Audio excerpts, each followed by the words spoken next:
السلام عليكم ورحمة الله وبركاته. لو أول مرة بتتابعوني، أنا أميرة من اسكندرية، بعمل روتين هنا. ومتجوزة في الصعيد، فبعمل لكم الروتين بتاعي لأنه مختلف جدا عن عيشة اسكندرية.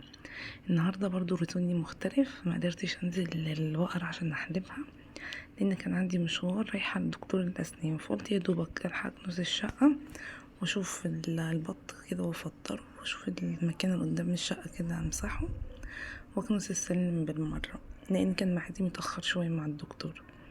بس شفت المصالح الوروية وعملتها. بنتي بتصور الكركبة اللي من بره دي، بكنس السلم. خلصت الشقة والصالة اللي قدامها، قلت اكنس بقى السلم كده على السريع على السريع، تمام، علشان اشوف برضو ايه تاني ورايا. لقيت البطة دي، قمت بقى علشان لما نرجعوا كده اتغدى بيها، بس بصراحة متغدنيش بيها، جيت تعبانة وما قدرتش اطبخ، بس قلت انضفها كده نضافة على السريع. يعني سنها كان كويس، بس هي ما كبرتش يعني، لان الجو حر وفي الحر البط ما بيكبرش. بديها كده شطفة سريعة. طبعا الدار يا جماعة بيكون نظيف، هلم الحاجات دي علشان ما تبهدلش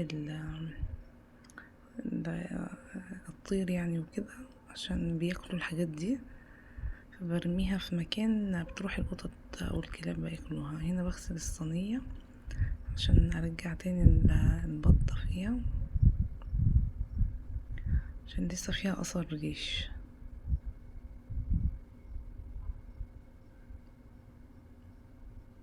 بص الريش الاسود ده.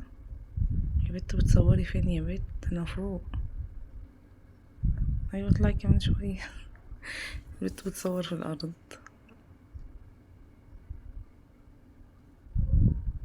طبعا فيها ريش كده صغير، بتبقى عايزة مجهود شوية. تنظيف البط ده بيبقى فظيع،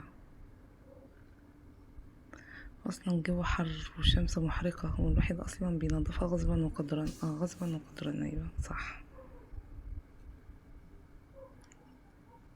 هنا بقى كنا خلاص لبسنا ورايحين سوهاج.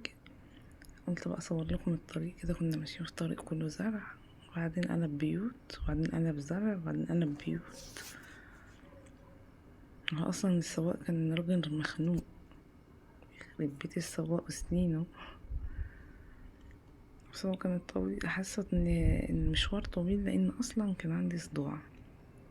الصداع ده بيبقى حاجة بشعة معايا، ربنا ما يوريه لحد.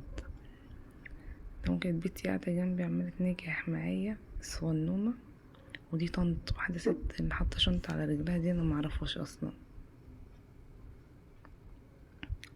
بس كانت الناس بقى مستعجلة، عمالة تقول له يلا يا اسطى، اللي هو ناجح معاهم مش عارفة ايه.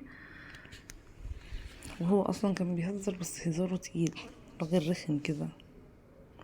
تمام. هنا بقى كنت وصلت العيادة، دكتور الاسنان.